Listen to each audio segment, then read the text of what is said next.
In this video, we are going to see EPS and OBS in Primavera. So EPS stands for Enterprise Project Structure in Oracle P6, which is generally a hierarchical framework used to organize all your projects within a organization. So why the EPS is required? Whenever you start any project or you start a new project in the Primavera, the project should be placed in a particular EPS or EPS node. So, like if you are working in a head office, so you have different stream of the project like infrastructure, metros, bullet train, and all. So you have to create EPS according to your needs based on your project requirements and the updates like baselines, monthly programs, and all. So it's work like a folder structure where the projects are grouped based on the business units like heavy civil, nuclears and all. Then the client, like if you are working in the metro project, so it's maybe have your Delhi Metro, Mumbai Metro, program and sub-programs like your initial baseline program, detailed baseline program, monthly update, any EOTs and all. So like that we will create our structure. So EPS help in managing multiple projects systematically at the enterprise level. So how it's work? Like hierarchical, it is a multi-level structure. Then enterprise level, it convert entire organizations like heavy civils, nuclears, water, and all. In like water, you have a different sections. Then link to OBS, which control your access. Like every individual can have a responsibility for the particular project. Then the mandatory, which already we discussed, every project must belong to EPS node and it will be report friendly to allow to roll up of the data. So how we create EPS? So for example, we are taking the this example as a client side in the PPT, and next I will show you a contractor side in the Primavera. Suppose you are working into a employer organization where your metro project is one of the top requirements or your project like Indore Metro or something. So in that particular section, you have a two lines. One is north south zone, second is east west zone.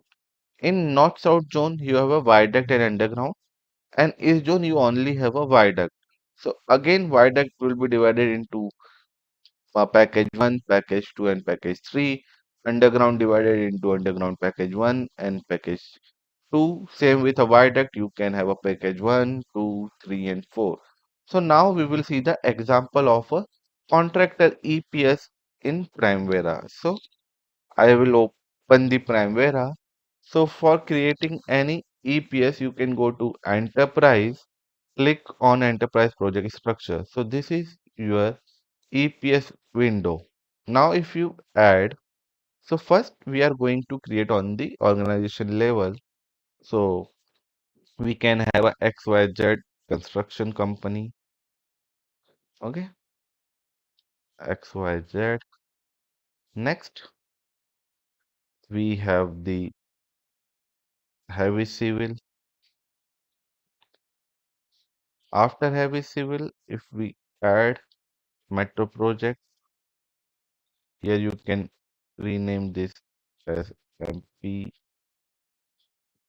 heavy civil.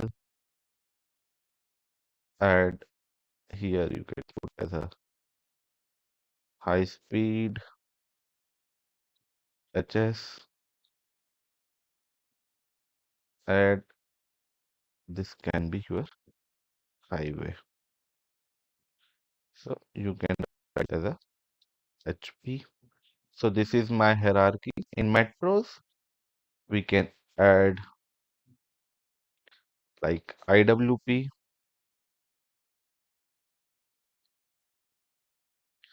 Next, we can add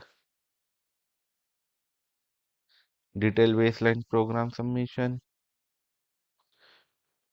DWP, add monthly update, MU. You can call as a 3-month rolling program also. Last not least, we can have a EOT For deal analysis, we can write as EOT. So now if I close it all, if you can see the EPS node look like that, if I collapse on metro project, it will show like that, total number of activities and all. So it will show me the detail like that. So like that, you create your EPS. Whenever you create a new project, you can select the particular EPS to place your uh, Primavera P6 file. Okay, so this is all from the EPS. In next, we will see the organization breakdown structure, which is related to the EPS. Whatever the responsibility you have given, it's to the particular person. It's totally depend upon the EPS part.